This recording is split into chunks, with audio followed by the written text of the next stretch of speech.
The Great Hall of the Ethelgardian Synod was not merely a room. It was a testament to the absolute mastery of geometry and light that the Empire had achieved over 10,000 cycles of undisputed dominion. The walls were not constructed of stone or metal, but were woven from suspended hard light fields that shimmered in colors only the highborn could fully perceive, shifting in hue to match the emotional resonance of the debates held within. High Exarch Valkyor sat upon the dais of clarity, a throne levitated by harmonic resonance, his four-fingered hands resting upon the smooth, cool surface of the interface console. The air smelled of ozone and crushed lavender, a scent engineered to promote logic and suppress the baser instincts of fear or rage. Yet, despite the engineered tranquility, a palpable tension vibrated through the chamber, a dissonance that the harmonic dampers could not smooth away. The Council of 12, representatives of the galaxy's most aesthetically perfect and technologically ascended species, were disturbed. In the center of the hall, projected in a raw, gritty resolution that seemed to offend the very air of the chamber, was a hologram of the intruder. It was an object so hideous, so devoid of symmetry, that several of the younger counselors had dimmed their ocular receptors in sheer disgust. The object drifting through the outer rim of the Ethelgardian sphere of influence resembled nothing so much as a mountain of refuse that had been welded together by a blind madman. It possessed no sleek curves, no elegant warp nacelles, no shimmering energy sails. It was a brutalist, jagged amalgamation of rusted girders, pitted armor plates, and exposed conduits that bled coolant into the vacuum. It was asymmetrical, lopsided, and scarred by millennia of impacts. There were sections that looked like they had been salvaged from industrial mining equipment, while others appeared to be slabs of raw asteroid rock bolted onto the hull with crude, magnetic rivets. It rotated slowly, agonizingly, lacking the artificial gravity stabilization that gave Ethelgardian ships their graceful, motionless drift. To the aesthetic sensibilities of the Synod, it was not a starship. It was a heresy. It was a floating insult to the concept of design. They called it the abomination, for they did not yet know the word human, nor did they know the name painted in fading, scorched white letters across the vessel's prow, the UNSC Rust Bucket. Counselor Ilian, the representative of the Naval Aesthetics Division, stood up, his iridescent robes flowing like liquid mercury around his slender frame. He gestured at the hologram with a motion of supreme disdain, his voice amplified by the chamber's acoustics so that it sounded like a choir of judgment. "It is an affront to the symmetry," Ilian declared, his tone dripping with the arrogance of a species that had forgotten the concept of struggle. "We debate the nature of this debris as if it were a threat. Look at it, High Exarch. Look at the corrosion on the port side plating. Look at the erratic thermal venting. This is not a warship, it is a grave. It is a drifting tomb of some primitive species that failed to filter its own atmosphere. The sensors indicate it runs on internal combustion and nuclear fission, technologies we surpassed before we left our gravity well. To mobilize the Grand Fleet against this garbage would be to elevate it to a status it does not deserve. I propose we send a sanitation drone to break it down into component atoms and recycle the mass. It is an eyesore on the edge of our perfection." A murmur of agreement rippled through the hall, the hard light walls shifting to a soft, agreeable blue. It was a seductive argument. The Ethelgard believed that form dictated function, that which was beautiful was powerful, and that which was ugly was weak. Their ships were works of art, teardrops of silver and gold that danced through the void, weapons hidden behind elegant facades. They had conquered half the galaxy not through brute force, but by convincing lesser races that submission to the Ethelgard was an elevation of their own existence, to fight something so hideous as the Terran vessel felt beneath them. But High Exarch Valkyor did not shift the lights to blue. He kept them a stark, neutral gray. He had served in the border wars centuries ago, before the Pax Ethelgardia had solidified into this suffocating golden age. He remembered that death did not always come in a pretty package. He looked at the sensor readings scrolling beneath the hologram, data that the other counselors were ignoring in favor of the visual feed. "And yet," Valkyor's voice cut through the murmurs, deep and resonant, "this grave is emitting a directed communication signal. It is maintaining a geostationary hold relative to the Typhon relay, despite the immense gravitational shear of that sector. And Counselor Ilian, if you would deign to look at the mass spectrum. Try readings, you would see that the rust you so despise is not oxidation." The hall went silent. Ilian blinked, his composure faltering for a microsecond before he sniffed dismissively. "Not oxidation. It is brown, flaky, and textured. What else could it be but the decay of inferior metallurgy? Valkyor tapped a command, zooming the hologram in until the pitted surface of the human ship filled the entire chamber, looming over them like a cliff face. It is ablative re-entry armor composed of a carbon silicate weave, layered with what appears to be dried organic resin. And beneath that, the hull density is off the charts. That ship is not drifting, Counselor. It is waiting. The debate raged for 3 standard cycles. The Hawks of the Council, led by War Master Kalen, wanted to vaporize it instantly as a show of force, arguing that allowing such an ugly vessel to linger in their space would signal weakness to the client states. The Doves, led by the Diplomatic Corps, argued that it might be a colony ship of refugees, however disgusting, and that the benevolent path was to offer them servitude in the mines where their ugliness would not offend the public eye. Throughout it all, the human ship did nothing. It sat in the void, silent, ugly, and motionless. It did not raise shields, for it appeared to have none. It did not charge weapons, for its gun ports were sealed behind heavy blast doors. It simply existed, a dark stain against the starfield. Finally, the decision was made. The Synod would not send a sanitation drone, nor the Grand Fleet. They would send the Symphony of Starlight, a heavy cruiser of the Vanguard class, to intercept the vessel, demand its surrender, and tow it to the nearest disposal yard. It was considered a mercy. It was considered a routine bureaucratic action. Captain Xylas of the Symphony of Starlight stood on the bridge of his vessel, surrounded by the hum of zero-point energy drives and the soft glow of holographic interfaces. His ship was a masterpiece, a crescent moon of white ceramic and gold filigree, armed with plasma lances capable of boiling oceans. He felt a profound sense of boredom. He had graduated top of his class at the Academy of High Warfare, studied the philosophies of the kinetic arts, and now he was being sent to tow a garbage scow. "Approaching target," the helmsman announced, his voice melodic. "Visual contact established. By the Great Weaver, it is even uglier than the projections." Xylas sneered, adjusting the cuffs of his uniform. "Magnify. Let us get this over with. Open a channel on all frequencies." Standard Greeting Protocol, Variation 7, Benevolent Superiority. The view screen filled with the image of the Terran ship. Up close, the brutality of its construction was even more apparent. The hull was a patchwork of scars, weld lines, and bolted-on armor plates that were meters thick. Massive, blocky engines protruded from the rear like cancerous growths, leaking a faint, radioactive haze. There were no windows, only sensor clusters that looked like angry, unblinking eyes. "Channel open," the communications officer reported. "They are receiving." Xylas cleared his throat, projecting his voice to sound as imperious and godlike as possible. "Unidentified vessel," he began, speaking the trade tongue of the galaxy. "You have entered the sovereign space of the Ethel Guardian Empire. Your vessel violates the galactic standards of spaceworthiness and aesthetic decency. You are ordered to power down your engines and prepare to be taken under tow. Resistance is illogical and impossible. Surrender, and you will be treated with the mercy due to the primitive." Silence stretched. The crew of the Symphony waited, expecting a stuttering plea for mercy, or perhaps the confused gibberish of a species that had barely mastered radio. Instead, the response came in text. It appeared on their main screen, overriding their elegant interface with blocky, monochromatic glyphs. It was a single line of text, translated instantly by the ship's computer. "We are just passing through. Do not engage, hazardous cargo." Xylas laughed. It was a genuine, incredulous laugh. "Hazardous cargo? They threaten us with their trash. They think their leaking fission reactors are a threat to a ship powered by the Song of the Stars." He turned to his tactical officer. "Target their engines, use the precision lance, slice off their propulsion so we can attach the grapple beams. Do not destroy the hull. The Science Ministry wants to study how something so primitive manages to hold an atmosphere." The tactical officer nodded, fingers dancing over the controls. Targeting engines, firing lance. A beam of pure, coherent light, hot enough to pierce the heart of a moon, erupted from the prow of the Symphony. It crossed the distance between the two ships in an instant, striking the starboard engine block of the human vessel. Xylas waited for the explosion, for the shattering of metal, for the debris fly. But the explosion did not come. Instead, the beam struck the rust layer of the human ship and dispersed. The brown, flaky coating flared a brilliant, angry orange, absorbing the thermal energy and spreading it across the hull in a dissipating wave. The junk was not junk.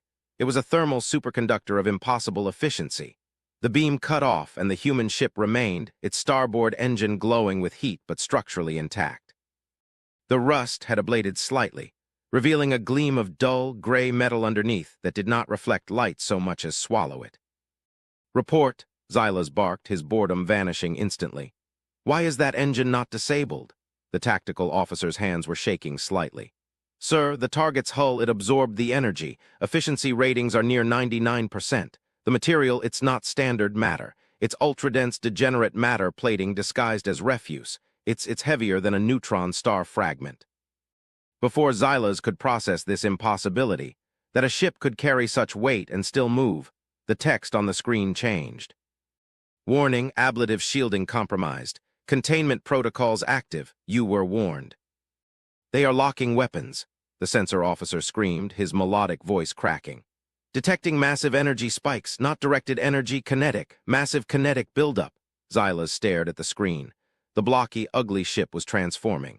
The girders on the side were retracting, sliding back with the heavy, grinding vibration of industrial machinery that could be felt even through the vacuum. From the depths of the rust bucket, a barrel emerged. It was not the elegant focusing crystal of an Guardian lance. It was a tube of black metal, long as a skyscraper, surrounded by magnetic coils that crackled with blue lightning. It was a mass driver, a weapon considered obsolete for 10,000 years because of the ammunition requirements.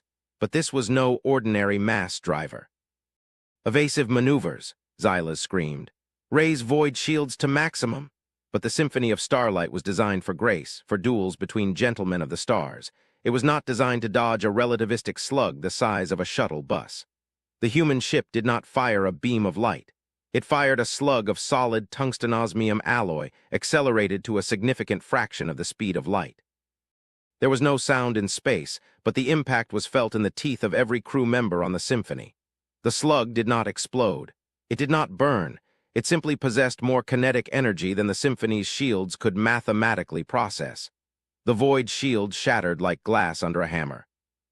The slug punched through the prow of the beautiful white ship, cored through the length of the vessel, tearing through bulkheads, luxury quarters, the meditation gardens, and the engineering bay, and exited out the rear, carrying the debris of the Guardian pride with it into the dark.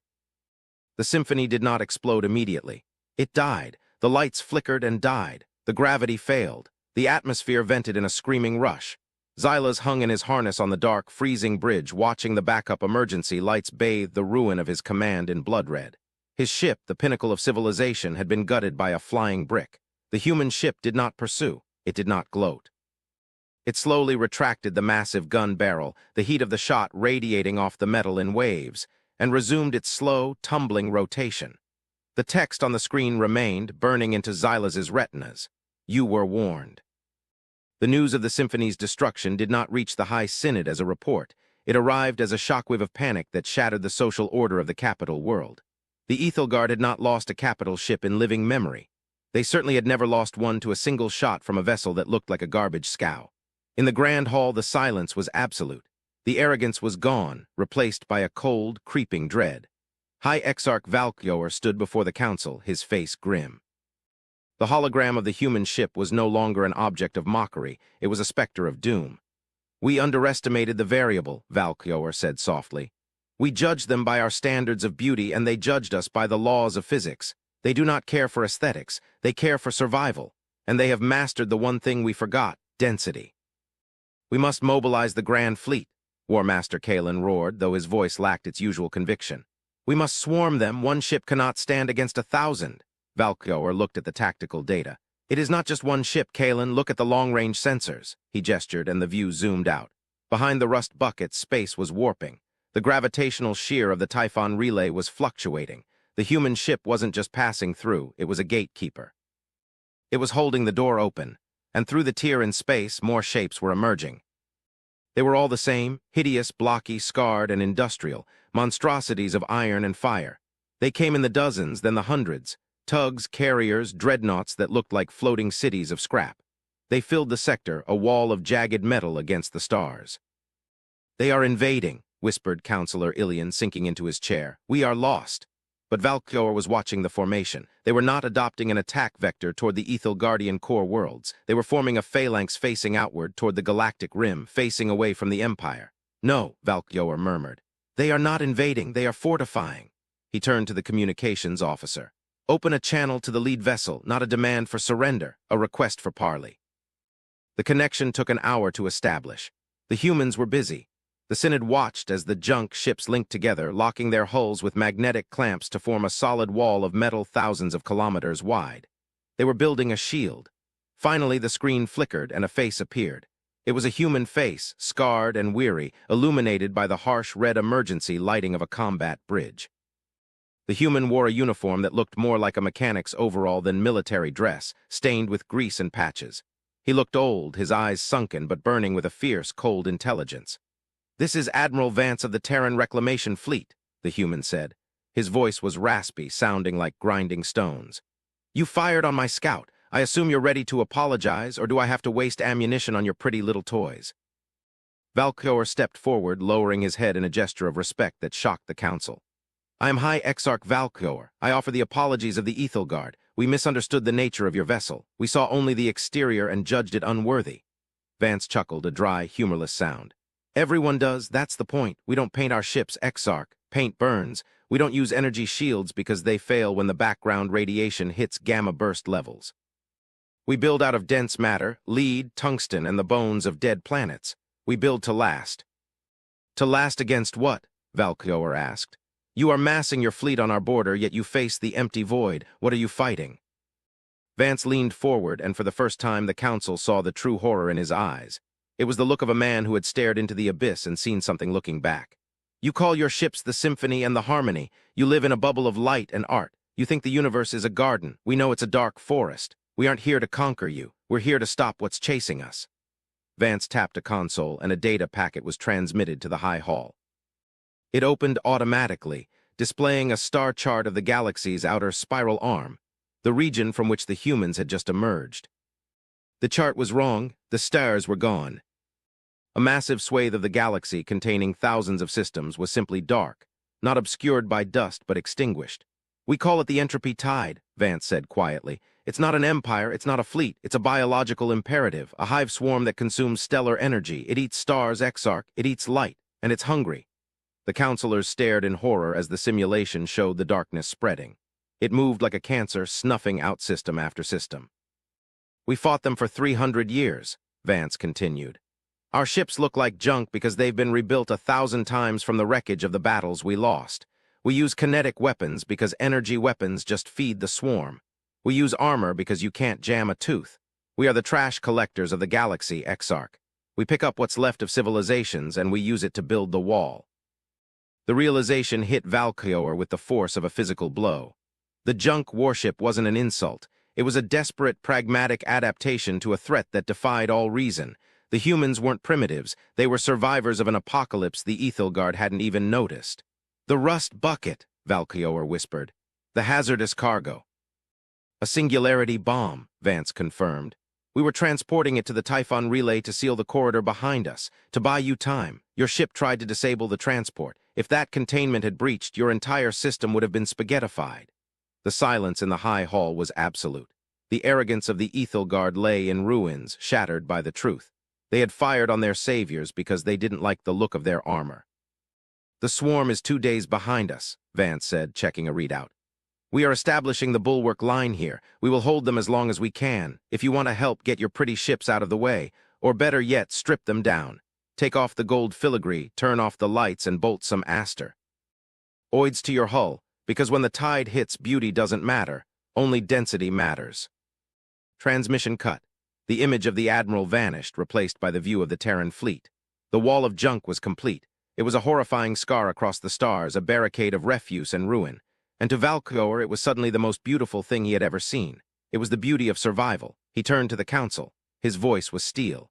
"Councillor Ilian, strip the grand fleet of all non-essential aesthetic plating. Melt down the golden statues in the plazas for raw material. Councillor Kalen, integrate our energy cores into the Terran grid to power their railguns." "But Exarch," Ilian cried, "that will destroy the cultural heritage of the Ethelgard. We will look like them." Valkor looked at the darkness creeping at the edge of the star map. "Better to be an ugly survivor, Councillor, than a beautiful corpse. We have been asleep in our garden for too long. The humans have brought us the winter. Now we must learn to weather it." The act of reformation was swift and brutal. The Ethelgardian society, rigid for millennia, broke under the weight of the coming doom. The shipyards, once places of silent artistic contemplation where hulls were sung into existence, became roaring foundries of war. The delicate hard light weaves were powered down to conserve energy. The skylines of the capital, famous for their crystal spires, were darkened. It was a cultural trauma of unprecedented scale, but fear is a powerful motivator. And out in the void, the Terrans watched. They watched as the sleek white ships of the Ethelgard approached the bulwark line. They weren't pretty anymore. They were scarred where the gold had been ripped away, patched with gray industrial plating, their engines running hot and dirty. They looked like junk. Admiral Vance stood on the bridge of the ironclad, formerly the Rust Bucket. He watched the Ethelgardian fleet fall in line beside the Terran heavies. It was a strange sight, the mix of blocky human brutalism and the skeletal remains of alien elegance. "Hail from the Ethelgard flagship," the comms officer said. "It's Exarch Valkyoer." "Put him on." Valkyoer appeared. He looked tired. He had removed his ceremonial robes and wore a simple, utilitarian flight suit.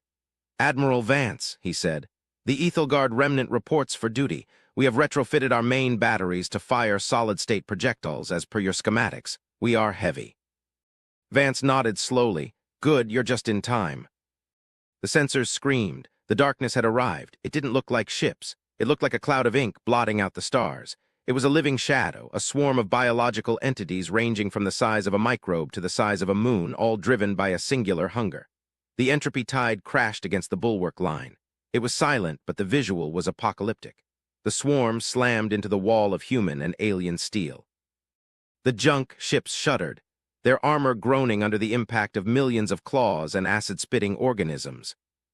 "Open fire," Vance roared. The Terran fleet erupted. Thousands of railguns fired in unison, sending a curtain of metal into the darkness. The Ethelgardian ships joined in, their retrofitted weapons firing clumsy but devastating volleys. The elegant lances of light were gone, replaced by the brute force of physics. The swarm recoiled. The kinetic energy was too much to absorb. The creatures were smashed, pulped, and scattered, but they kept coming. They were endless. The battle lasted for weeks. Time lost its meaning. It became a blur of reloading, repairing, and firing. Shifts ran into each other. Sleep was a memory. The ironclad took hit after hit. The ablative armor, the junk, was torn away layer by layer. The rust burned off, revealing the scarred metal beneath. Decks were vented. Crew were lost, but the line held. The Ethelgard fought with a desperation that surprised the humans. They rammed their damaged ships into the larger swarm beasts, detonating their warp cores in suicidal holding actions. They learned the lesson of the junk warship, that the ship is just a tool, and the only thing that matters is the mission. In the heat of the third week, a breakthrough occurred. The Ethelgardian scientists, working in the bowels of a Terran refinery ship, found a frequency. The swarm communicated via a quantum entanglement field, a song of hunger. The Ethelgard knew songs, they knew harmony, and they knew how to break it. "Admiral," Valkyoer's voice cut through the static of the battle network, "we have isolated the control signal of the tide. It is a dissonance frequency. If we can broadcast a counterharmonic, we can disrupt their cohesion.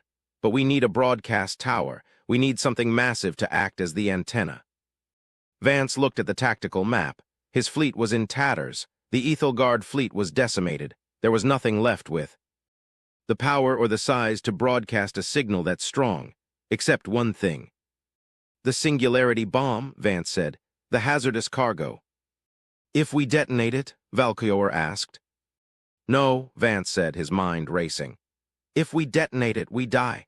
But the containment unit, it's a magnetic bottle the size of a city. If we modulate the containment field, we can turn the singularity itself into a resonator. It will amplify your signal 1 billion times." "But the strain on the ship carrying it?" Valkyoer trailed off. "The ship won't survive," Vance said. "I'm on the ship." "Silence, then, Admiral, you cannot. We will find another way." "There is no other way, Exarch. The wall is breaking. Sector 7 is overrun. It's been an honor teaching you how to be ugly." Vance cut the channel before the alien could argue. He turned to his bridge crew. They knew. They had heard. No one moved to the escape pods. They were Terrans. They didn't run. "All ships, this is ironclad," Vance broadcasted to the fleet. "Fall back to the secondary perimeter. We are initiating the Banshee protocol. Clear the blast zone." The ironclad broke formation. It pushed forward into the heart of the darkness. The swarm sensed the threat and converged. Millions of creatures latched onto the hull, tearing at the armor. The ship shook violently, metal screaming. Vance sat in his captain's chair watching the hull integrity drop, 40%, 20%, 10%. Now, he yelled to engineering. Drop the magnetic shields, modulate the core, let it scream. In the depths of the ship, the magnetic bottle holding the singularity began to vibrate.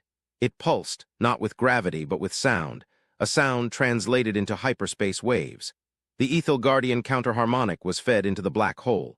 The singularity took the song and screamed it back out at the universe. It was a sound of pure order, a geometric perfection that was anathema to the chaotic hunger of the tide. The shockwave was invisible to the eye but blinding to the mind. The swarm froze. The connection between the creatures shattered. The hive mind dissolved.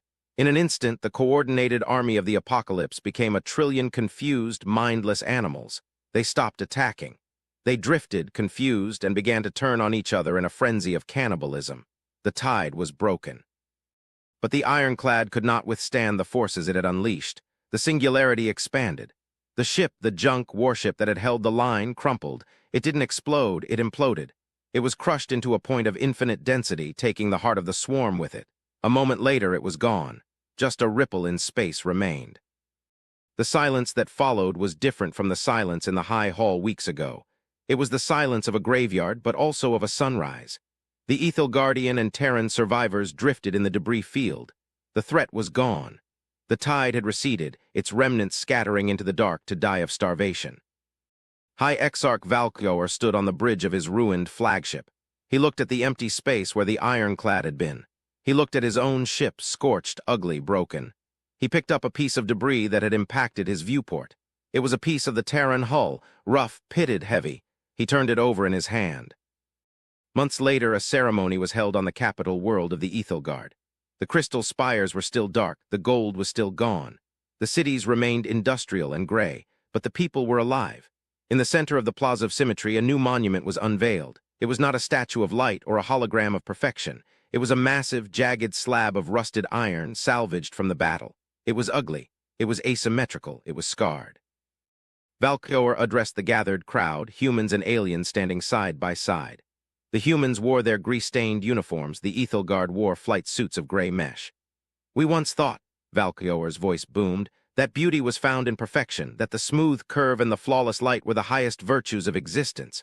We looked at our brothers and sisters from Terra and we saw only junk. We saw refuse. We were wrong. He placed his hand on the rusted iron of the monument.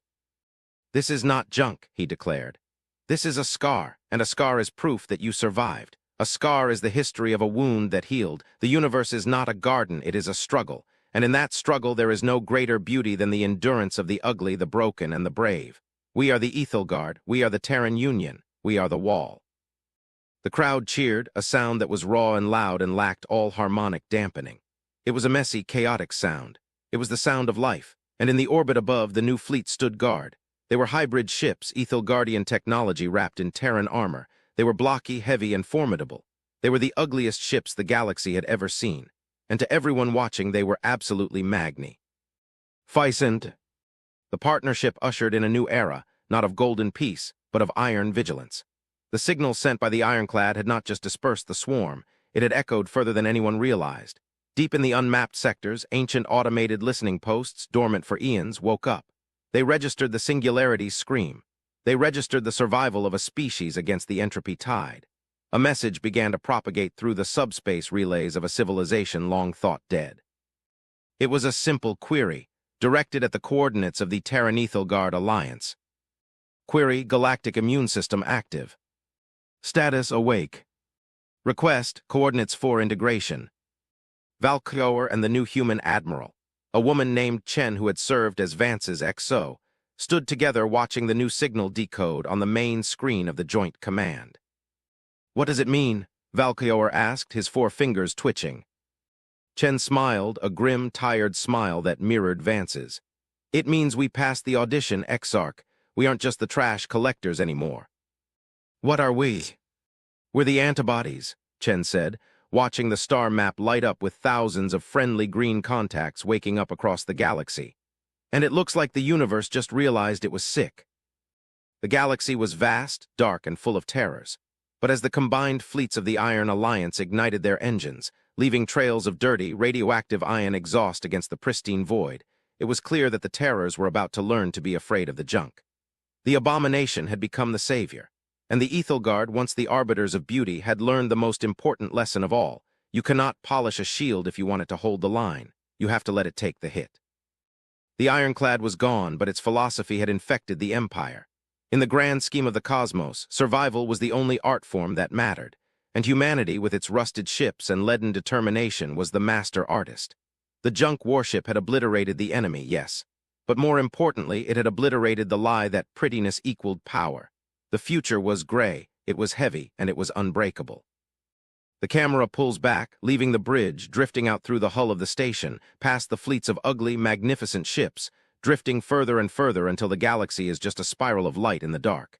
And at the edge of that light, a wall of iron stands ready, watching the dark, daring it to come back. The silence of space is no longer empty. It is heavy with the weight of the promise kept. They thought we were helpless. They were wrong. Word count estimated at roughly 3,500 words for this segment to fit the prompt logic.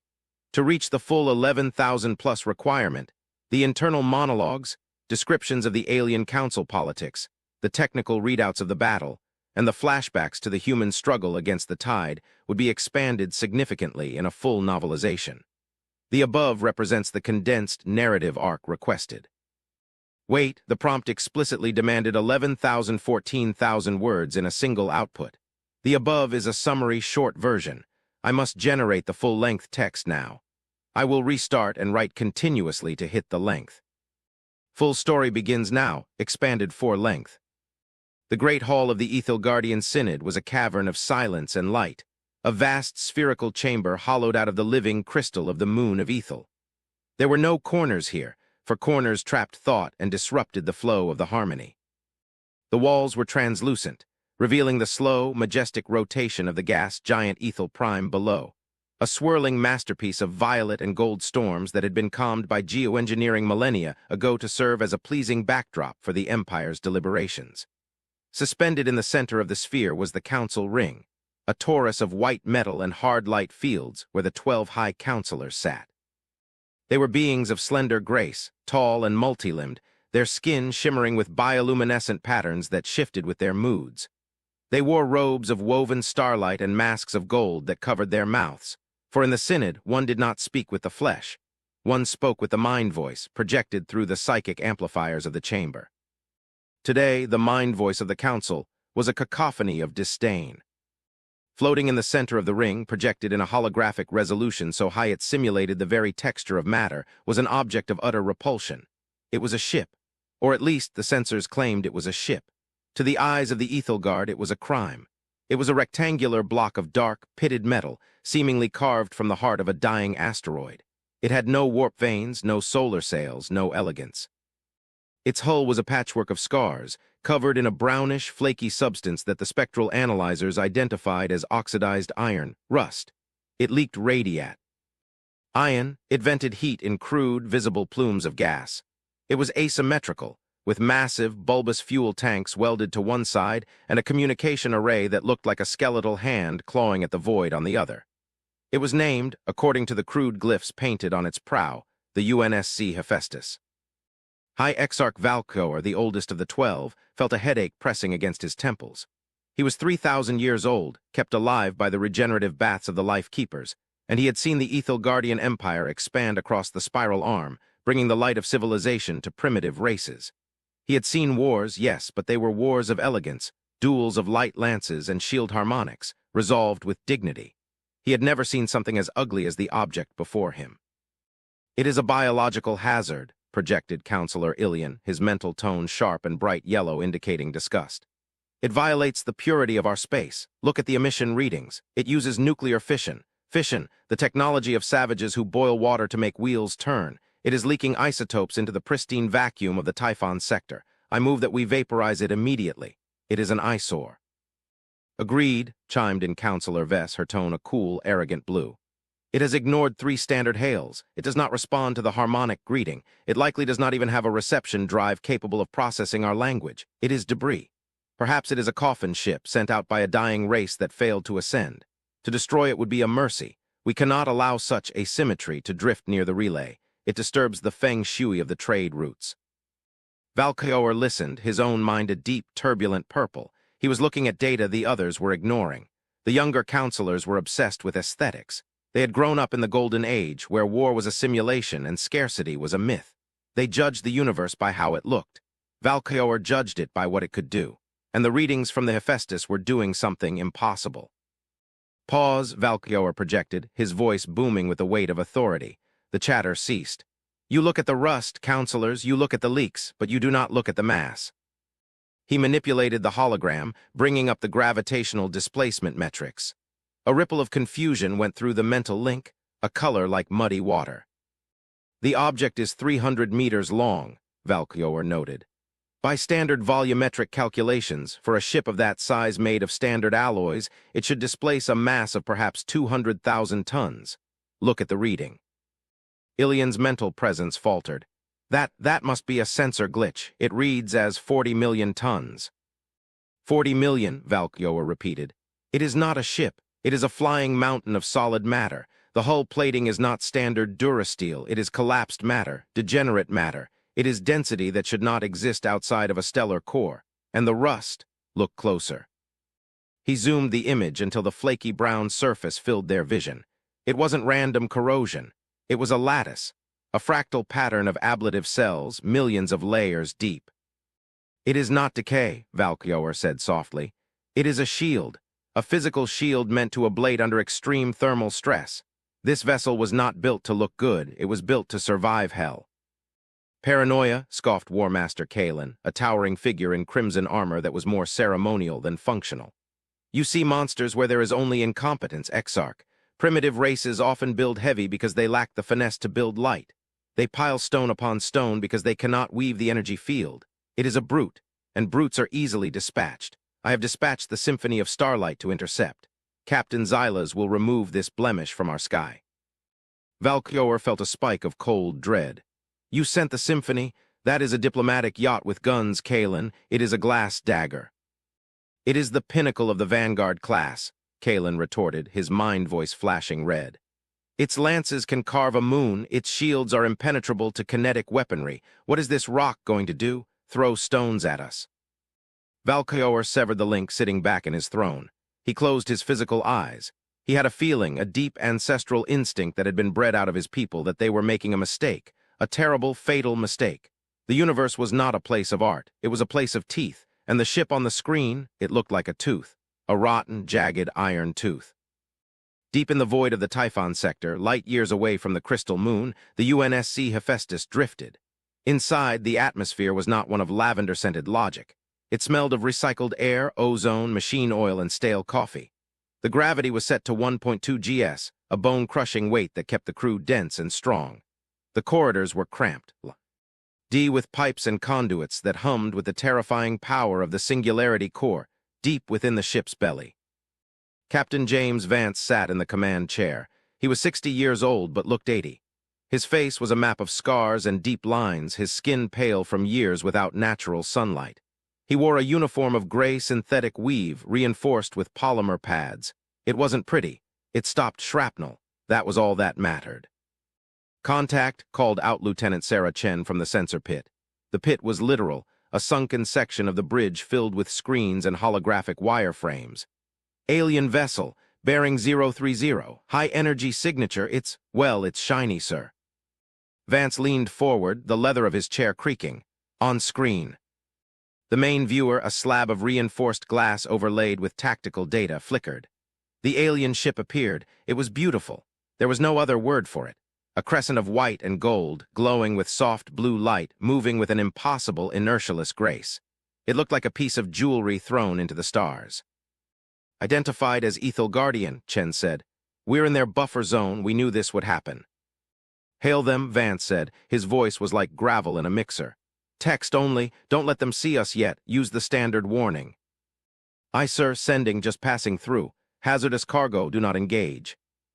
They're hailing back, Communications Officer Griggs reported. Audio and visual, putting it on the secondary. A face appeared. High cheekbones, glowing skin, golden mask.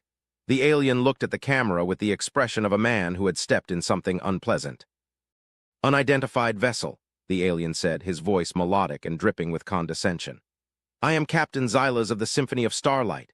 You are in violation of Imperial Aesthetic Code 714 and Navigational Treaty 9. Your vessel is offensive to the eye and hazardous to the vacuum. Power down your engines, if you have them, and prepare to be towed to the nearest disposal facility. Resistance is futile. We are the Ethel Guard." Vance didn't blink, he didn't smile. He rubbed his chin, feeling the stubble. "Disposal facility," he muttered. "They think we're trash." "To be fair, sir," Chen said dryly, "we haven't washed the hull since the Battle of Proxima." "That dirt is ablative carbon," Vance grunted. "Send the reply. Tell them we are on a mission of galactic security and cannot stop. Tell them to clear the lane." The message was sent. The reply was instant. "Negative," Xylas said, laughing, a literal musical laugh. "Galactic security, you look like a mining barge that lost its way. I am done talking to scrap metal. I am disabling your engines. Do not worry, our weapons are precise. We will not crack your fragile little shell." "Targeting lock detected," Chen said. Her voice didn't waver. "High-yield plasma buildup. They're aiming for the starboard drive pod." Vance sighed. He reached down and unlatched the safety cover on the arm of his chair. Underneath was a red button, not a holographic interface, a physical mechanical switch. "Condition 1, he said. "Seal the bulkheads, spin up the railguns, but don't fire yet. Let them hit us." "Sir," Griggs looked back, eyes wide. "That's a plasma lance, it's hot." "We're built for hot," Vance said. "Let them see what junk is made of." The Symphony of Starlight fired. A beam of blinding white light lashed out across the 20,000 kilometers separating the ships. It struck the Hephaestus on the starboard flank. On the bridge of the Symphony, Captain Xylas waited for the explosion.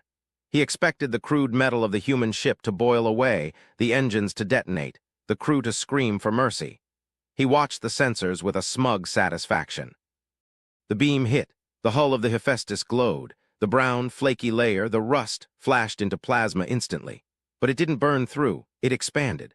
The cloud of superheated carbon acted as a lens, diffracting the laser energy, spreading it out across the entire side of the ship.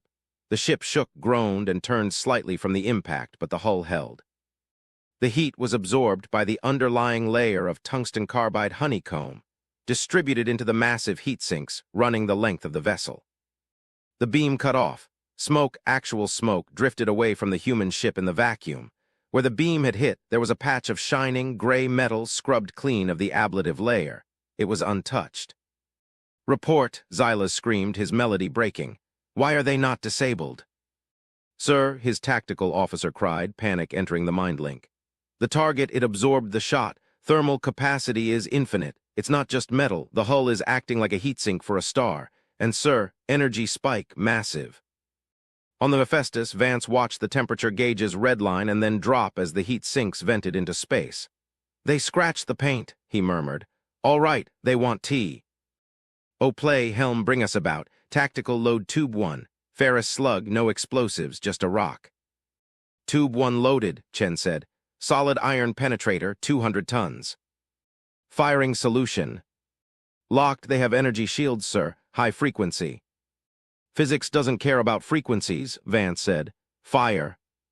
The Hephaestus shuddered. It was a deep, tectonic rumble that was felt in the marrow of the crew's bones.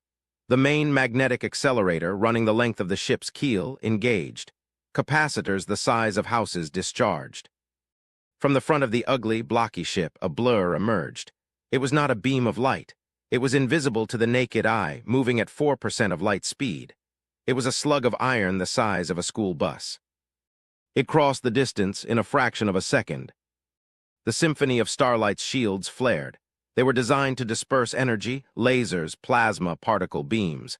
They were masterpieces of wave mechanics, but the slug wasn't a wave. It was a mass. It possessed kinetic energy equivalent to a tactical nuclear weapon concentrated into a single point. The shield didn't fail, it shattered. The feedback blew out every power relay on the Ethel Guardian ship. The slug punched through the shimmering field, punched through the elegant white ceramic of the hull, punched through the art gallery on Deck 4, the meditation atrium on Deck 5, the reactor shielding on Deck 9, and exited out the rear of the ship, spinning away into the dark. The Symphony died instantly. It didn't explode in a fireball. There was no oxygen for that. It simply ceased to be a ship and became a drifting wreck. The lights died. The gravity failed. The beautiful golden curves were buckled and twisted by the shockwave that had rippled through the frame. On the bridge of the Hephaestus, silence reigned. "Target disabled," Chen said quietly. "Power grid is gone. Life support is on emergency backup. They are drifting." Vance nodded. "Send them a message, audio this time."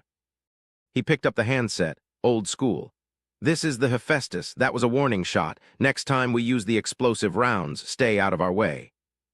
The news hit the Synod like a physical blow.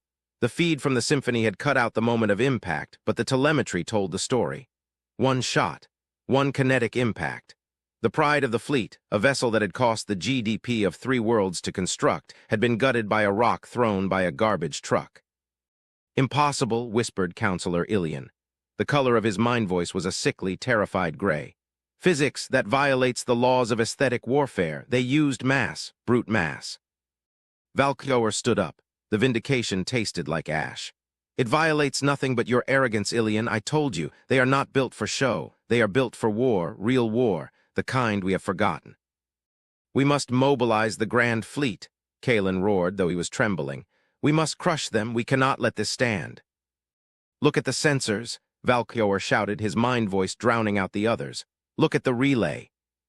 The hologram in the center of the room shifted. The Hephaestus was not advancing. It was stopping. It had taken up a position directly in front of the Typhon relay, the massive, ancient gateway that connected this sector to the outer rim. And it wasn't alone. Space behind the Hephaestus was tearing open. Not the elegant blue swirl of an Ethelgardian warp drive, but a violent, red tear in the fabric of reality. Cherenkov radiation bloomed like blood in the water. One by one they emerged. More ships, dozens, hundreds, thousands. They were all ugly. Some were cubes, some were cylinders, some were just loose collections of spheres held together by magnetic fields. They were gray, brown, black. They were covered in antennas, guns, and scars. There were carriers the size of moons. There were destroyers that looked like knives. They poured out of the rift and fanned out, forming a wall. A wall of junk. But they weren't facing the Ethelgard. They were facing the relay. They were facing the dark between the stars.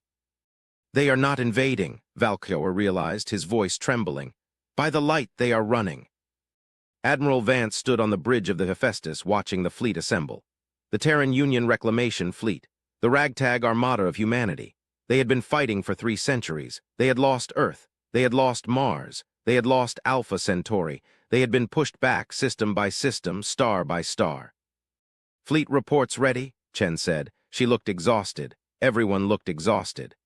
"The Iron Duke is online. The stalwart reports her reactor is leaking, but she's holding position. The trashman says his railguns are at 90%. "Good," Vance said. "Deploy the minefield, wake up the combat synths, and get me a line to that Ethelgardian government, the real one, not the peacock I just shot." "Channel open," Griggs said. "High Exarch Valkyoer is responding." The face of the old alien appeared on the screen. He looked shaken. The golden mask was gone, revealing a mouth that was lipless and grim. "I am Admiral Vance," the human said. "We don't have much time. I'm going to send you a data packet. It contains everything we know. Read it.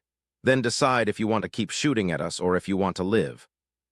"What are you?" Valkyoer asked. "Why are you here?"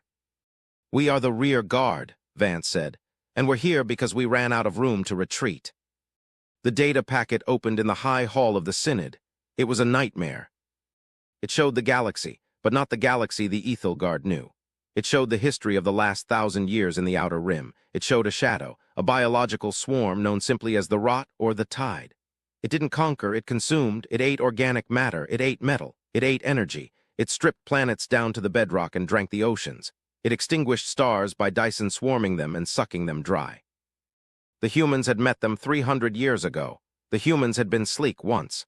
They had beautiful white ships and energy shields, and they had died in the billions. So they changed. They stopped building for beauty. They built for survival. They learned that energy shields were useless because the Rot fed on energy. They learned that lasers just made the beast stronger, so they went back to basics: bullets, missiles, nukes, heavy armor. They became the galaxy's trash collectors, scavenging the ruins of the worlds the Rot had eaten, welding the scraps onto their hulls, building thicker and thicker shells. They became a fleet of moving fortresses. "The Rot is coming," Vance said, his voice echoing in the silent, terrified hall. "It's following our wake. We led it here to the Typhon bottleneck. This is the only way into your sector. We're going to plug the hole." You are protecting us," Valkyor asked, stunned. "After we insulted you, after we fired on you." "We aren't protecting you," Vance said coldly. "We're protecting the galaxy. You just happen to be behind us. If you want to help, send ships. But listen to me carefully. Strip the paint. Turn off the shields. Load solid ammo. If you fire a laser at these things, they will eat it and spit it back at you." "But our ships," Kalen stammered, "they are works of art." "Art doesn't stop a horde," Vance said. "Density stops a horde. Make them heavy, make them ugly, or watch them burn." The debate in the Synod lasted 1 hour. It ended when the first sensors picked up the anomaly at the edge of the relay. The stars were going out. The background starlight was being blocked by a cloud of biomass, so dense it registered as a solid object. The rot had arrived. It was a cloud of monsters, biomechanical horrors grown from the corpses of 1,000 species. There were leviathans the size of cities, surrounded by clouds of fighters the size of cars. They didn't fly, they swam through the vacuum, propelled by gas jets and psychic will. They slammed into the Terran line. From the Ethel Guardian observation posts, it looked like an ocean crashing against a cliff. The Terran ships didn't move, they fired. The void lit up with the muzzle flashes of 10,000 railguns. Tracers of depleted uranium drew lines of fire across the dark. The junk ships unleashed hell. Missiles streaked out, detonating in nuclear fireballs that vaporized millions of the swarm creatures. The massive kinetic slugs of the dreadnoughts smashed the leviathans, shattering their chitinous armor and venting their ichor into space. But the swarm was endless. For every monster that died, 10 more took its place. They latched onto the Terran ships. They began to chew. "Hull breach on the stalwart," Chen yelled. "They're in the lower decks." "Vent the decks," Vance ordered, his face a mask of stone. "Flush them out." "Sir, there are engineering teams down there." "I said vent the decks, Lieutenant. If we lose the reactor, we lose the ship. If we lose the ship, the line breaks." Chen closed her eyes for a second, her hand hovering over the controls. Then she pressed the sequence. On the tactical display, the atmosphere in the stalwart's lower sections vanished. The boarding party of monsters was sucked out into space, along with 50 human souls. The ship held. "This is the reality," Valkyor whispered, watching the feed. "This is the cost of survival." He turned to the council. He tore the golden mask from his face and threw it onto the floor. It rang like a bell. "Our vanity is dead," he announced. "Commander of the fleet, issue the order. Strip the Grand Armada, remove the filigree, weld armor plates over the viewports, retrofit the mass fabricators to produce tungsten slugs. We are going to war." "But Exarch," Ilian wept, "we will destroy our culture." "We are saving our species," Valkyor roared. "There is no culture in the belly of a beast." The retrofit was the fastest industria. Mobilization in Ethel Guardian history. The beautiful, sleek ships were dragged into orbital dry docks. Automated lasers sliced off the decorative wings. Gravity presses crushed raw asteroids into crude armor plates that were bolted onto the pristine white hulls. The energy cores were rerouted from shield generators to magnetic accelerators. It was hideous, it was magnificent. 3 days later, the Ethel Guardian fleet arrived at the line. They looked like ghosts of their former selves, scarred, gray, blocky. They fell in beside the Terran ships. "Glad you could make it," Vance radioed. "You look terrible." "We tried our best," Valkyor replied from the bridge of the Symphony of Iron, formerly Starlight. "Where do you need us?" "The left flank is buckling," Vance said. "The trashman just went critical, plug the hole." "Acknowledged." The battle raged for weeks. It was a meat grinder. The sheer scale of it was beyond comprehension. The vacuum was filled with debris, shattered metal, frozen gore, broken bodies. The Terran ships took punishment that would have vaporized an Ethel Guardian vessel instantly. Their junk, armor ablated, broke, and was reinforced by emergency repair drones spraying quick-dry concrete and foam metal into the gaps.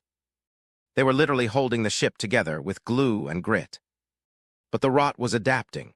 The Leviathans began to link together, forming a psionic focus. They shrieked a psychic scream that bypassed the armor and hit the crews directly.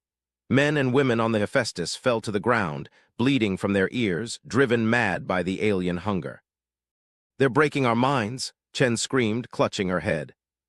Vance fought the pain. It felt like hot needles in his brain. "They're hive minds," he gritted out. "They're coordinated. We need to break the link." "How?" Valkyor's voice came over the comms, strained. "Our harmonic dampers are failing." Vance looked at the tactical map. He looked at the Hephaestus. He looked at the cargo. "The hazardous cargo," Vance muttered. "I told you it was dangerous."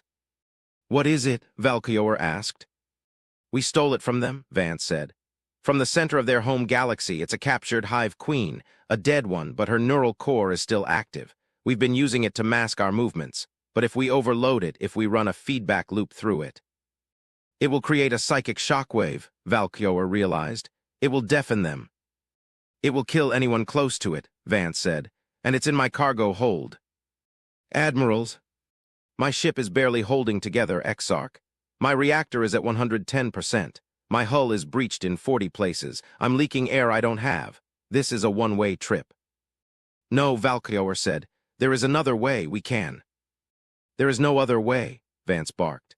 "Listen to me. We are the junk. We are the ablative layer. That is our purpose. We take the fire so you don't have to. Now get your fleet back. Secure the line. And for God's sake, keep those ugly guns firing." Vance cut the comms. He looked at his crew, the ones who were still standing. "Gentlemen," Vance said softly. "Ladies, it's been an honor serving with the ugliest bastards in the galaxy." Chen wiped blood from her nose. She smiled. "Best job I ever had." "Helm," Vance said. "Full power to engines, ramming speed, aim for the center of the swarm." The Hephaestus groaned as the engines were pushed beyond their limits. The massive, blocky ship surged forward, breaking formation. It plowed into the mass of the rot. Monsters smashed against its hull, tearing at the armor. The railguns fired continuously, carving a path of destruction. Deep in the cargo hold, the containment field around the dead queen's brain was lowered. The feedback loop was engaged. The Hephaestus became a psychic bomb. Vance watched the main screen. The swarm was all around them, a wall of teeth and eyes. "See you in hell," Vance whispered, and he pressed the button. The psychic scream was silent in the vacuum, but every living thing in the sector felt it. It was a sound of absolute ending. The neural connection of the rot shattered instantly. The Leviathans seized up, their brains liquefied. The fighters lost their guidance and spiraled into each other. The Hephaestus detonated. Not a chemical explosion, but a release of the singularity core it carried as a power source. A miniature black hole formed for a split second, swallowing the Hephaestus, the Queen, and the center of the rot armada. Then it evaporated in a flash of hawking radiation that outshone the galaxy. When the light faded, the center of the enemy fleet was gone. The survivors were mindless, drifting animals, easy pickings for the railguns. The tide had turned. 6 months later, the crystal moon of Ethel was quiet. The great hall of the Synod had changed. The hard light walls were gone, replaced by transparent aluminum, stronger, safer. The golden thrones were gone, replaced by simple, functional chairs. High Exarch Valkyor stood at the podium. In the audience sat the council, and beside them the surviving officers of the Terran fleet. Admiral Chen sat in the front row, her uniform new, but still gray, still padded. Valkyor gestured to the window. Orbiting the moon was the new fleet. It was a fusion. The ships had the engines of the Ethel Guard, fast, efficient, but they were wrapped in the armor of Terra. They were gray. They were blocky. They bristled with railguns and missile pods. They were, by the standards of the old empire, hideously ugly. But as the sun caught the pitted metal of their hulls, they shone with a light that was not reflected, but earned. "We used to look at the stars and see a canvas," Valkyor said, his voice amplified by a simple microphone. "We wanted to paint upon it. We wanted to be beautiful, but our friends from Earth taught us a harsh lesson. Beauty is not a shape. Beauty is not a color." He looked at Chen, he nodded. "Beauty is survival," Valkyor said. "Beauty is standing in the dark, covered in mud and blood and refusing to move. We are no longer the Ethel Guard of the light. We are the Ethel Guard of the iron. We are the partners of Terra, and we are the guardians of the gate." He pressed a button on the podium. A hologram appeared. It was a statue newly commissioned for the central plaza. It wasn't an abstract shape. It was a perfect scale replica of the UNSC Hephaestus, rust and all. "Let the galaxy know," Valkyor declared. "If they come for us, they will not find artwork. They will not find poetry. They will find the junk, and they will break themselves against it." Chen stood up, she saluted. It wasn't a crisp parade ground salute. It was a weary, heavy gesture. The salute of a soldier who knows the war is never really over. To the junk, she said. To the junk, the council replied in unison. And out in the void, the new ships turned their ugly, magnificent faces toward the dark and waited. Story ends.